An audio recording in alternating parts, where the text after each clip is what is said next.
We oftentimes think like, if I just survive it, it made me stronger. That's not true. That's not true. If you run away from life's challenges, yeah, you're surviving life's challenges, but they're not making you stronger. It takes an intentional effort to use a situation, to use a challenge, to make yourself stronger. And I mean, you have to know how to do it, then you have to have the courage to do it. There's a lot of moving parts there, because you're going to understand then that happiness is not something that you can pursue. It's something that has to ensue. It has to come from something that you're doing, and you're going to sit there one day and stand there one day and go, I'm happy right now. You know? You're going to be, I don't know, you're going to be in a room, and someone's going to refer to you as Dr. So-and-so and ask you to come in. Or you're going to be eating a cheeseburger from McDonald's, and you're going to say, I'm happy right now.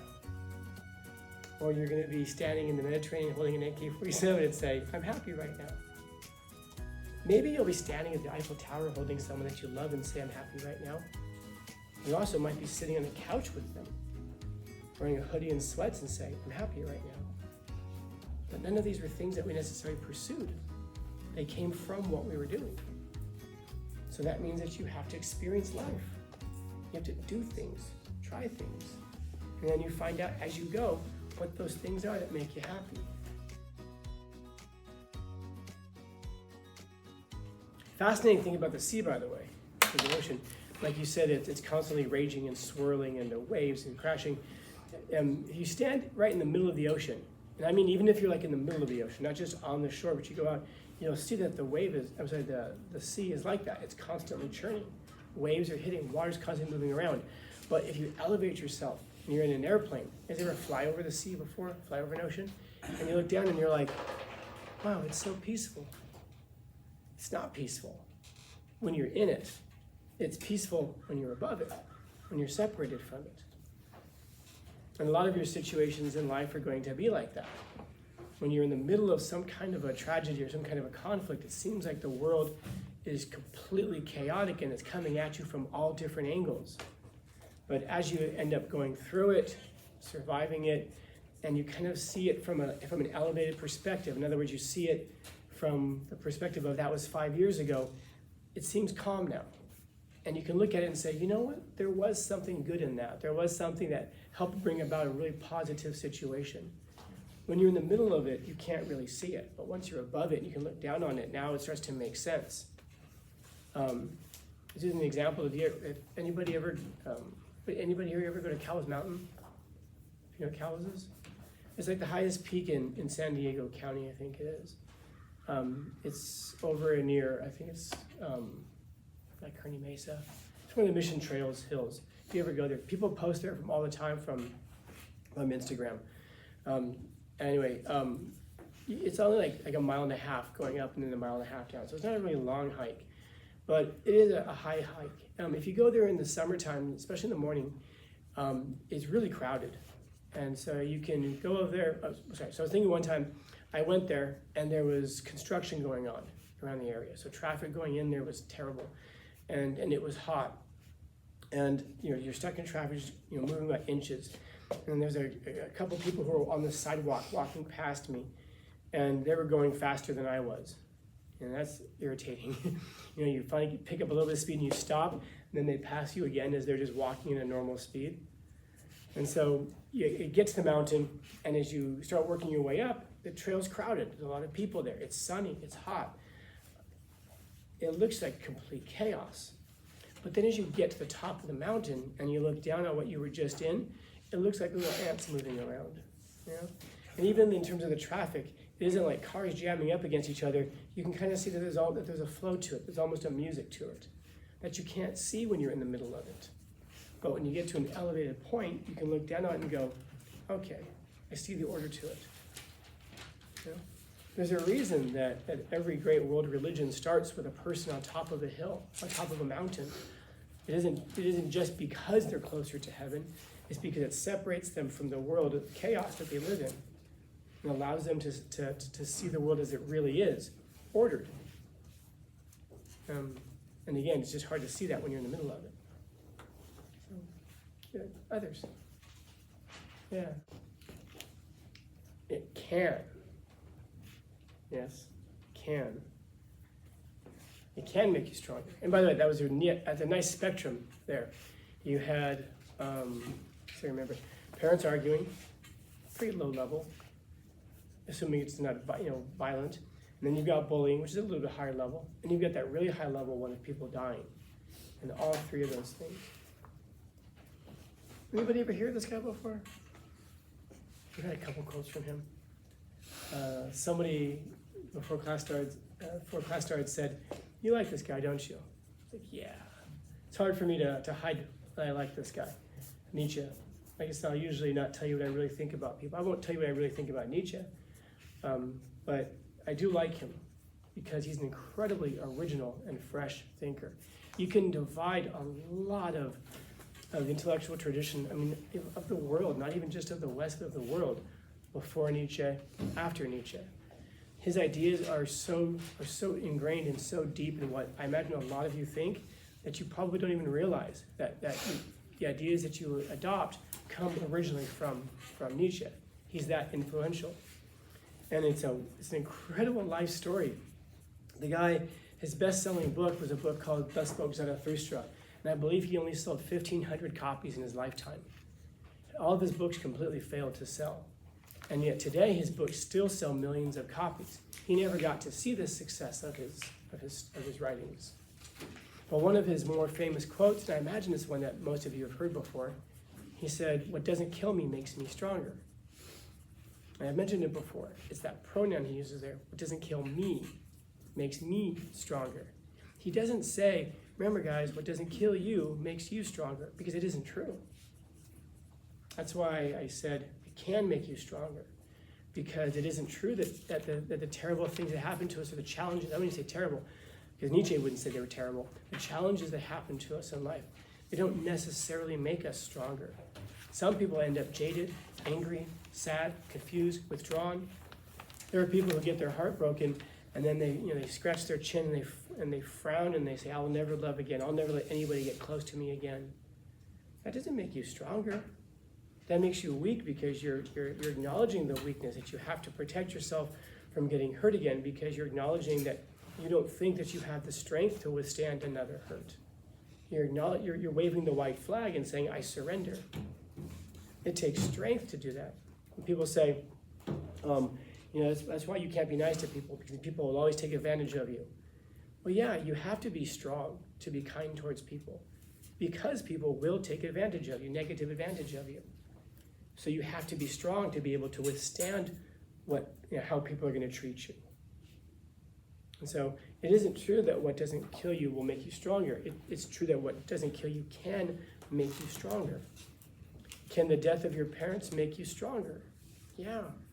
Can they also emotionally wreck you for the rest of your life? Yes, 100%. And I don't have any data, but I would suggest that that's more likely the case for most people. We oftentimes think, like, if I just survive it, it made me stronger. That's not true. That's not true. If you run away from life's challenges, yeah, you're surviving life's challenges, but they're not making you stronger. It takes an intentional effort to use a situation, to use a challenge, to make yourself stronger. And you have to know how to do it, then you have to have the courage to do it. There's a lot of moving parts there. And as he's talking about here, you have to be a sea. So think about, how big of a body of water is a sea? It's pretty big. Not as big as an ocean, but it's way bigger than a bathtub. It's way bigger than a puddle or a pond. And you can think of the sea as being you. You have to, one must be a sea, so you have to be a sea. And this is you. You can think about your character, maybe. As your virtues and your values, but he's saying you have to be a sea. You have to be this really deep and wide body of water to receive a polluted stream, just a polluted stream, without becoming impure. Yeah. And what makes people happy? Maybe. And I say maybe because it isn't necessarily clear. If any of you have ever had a goal that was way out there in the future, and then you achieved it, and you kind of I don't know if any of you ever had that before, where you shrugged your shoulders before. I think about, you guys know how degrees work, right? Your most basic college degree is a bachelor's degree. And then on top of a bachelor's degree, it usually takes about 3 years to get a master's degree. And then when you get a master's degree, you pursue a PhD, which can take 5 to 7 years usually. There's a common phenomenon among people who earn their PhD. You get to the end of it, and it's a whole process to go through. And you get to the end of it, and you're awarded this title of Dr. So-and-so. And then you realize there's nowhere else to go from here. And then you walk away and you show your shoulders and you're like, that's it? That's all it is? And I know somebody who has 3 earned doctorates. And he's no happier than a friend of mine who works construction, who I don't think he got kicked out of high school. Actually, he got kicked out of high school. He went here and he got kicked out of school because he had a knife. Long story. They actually used to kick people out for carrying weapons, you know. And these 2 guys, I know they're both equally happy. And so, what does that tell you about happiness? Was I happy for that moment? Sure. And then what? Well, then I went home and that cheeseburger in the drive-thru made me happy. Now what makes me happy? You can't know what makes you happy. That's part of the problem. Because you might have this thing in your mind, like when I reach this really lofty goal, when I get this really lofty goal, then I'm going to be happy. But you can't know. Because once you get there, then you can know. I hope that this makes sense. Because there's a really important point attached to this. What it means is that you can't pursue happiness because it's always changing. What's your favorite song today? Is it your favorite song a year ago? Will it be your favorite song 2 years from now?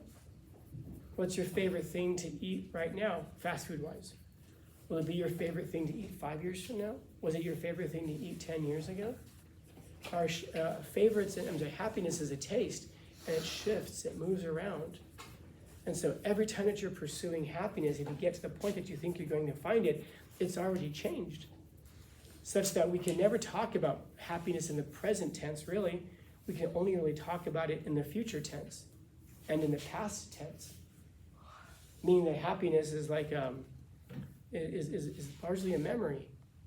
And that makes us all like kings and queens in exile, trying to pursue and reach that thing that we reached before, trying to relive that feeling. Which at the time we probably didn't even necessarily realize it. I was telling a class yesterday that I am very, very fortunate. I have a picture of myself. I was standing in the Mediterranean Ocean several years ago, and I was holding an AK-47. It's a long story. And I was standing there looking out towards the sea, and I said, I'm happy right now. It had nothing to do with the rifle. And just as I sat there, I was like, look, I said, I'm happy right now. Someone happened to be there and took a picture of me. And then they came over and told me, and then who they were, and they took a picture of me, and they sent it to me. And I'm like, that's really neat. I actually have the picture still of me standing out there. And I'm thinking like, wow, you actually have a picture of a time that you were really happy, and you can think back on it. If I go and stand in the Mediterranean today and hold an AK-47, will I be happy? Probably not. Maybe. But I know one thing, even if I'm happy, I'm not going to be happy in the same way that I was at that moment. Because nobody steps into the same river twice. Either you've changed or the water's changed. And so if I step out there, I might be happy, but it won't be for the same reasons I was before. It'll be different. And so I like these notions of the bodies of water, like you're saying, with regards to firstly, you'd be like water, be fluid, be moving around. Because you're going to understand then that happiness is not something that you can pursue. It's something that has to ensue. It has to come from something that you're doing, and you're going to sit there one day and stand there one day and go, I'm happy right now. You're going to be, you're going to be in a room, and someone's going to refer to you as Dr. So-and-so and ask you to come in. Or you're going to be eating a cheeseburger from McDonald's, and you're going to say, I'm happy right now. Or you're going to be standing in the Mediterranean holding an AK-47 and say, I'm happy right now. Maybe you'll be standing at the Eiffel Tower holding someone that you love and say, I'm happy right now. You also might be sitting on the couch with them, wearing a hoodie and sweats and say, I'm happy right now. But none of these were things that we necessarily pursued. They came from what we were doing. So that means that you have to experience life. You have to do things, try things. And then you find out as you go what those things are that make you happy. And so, as Bruce Lee said, be like water.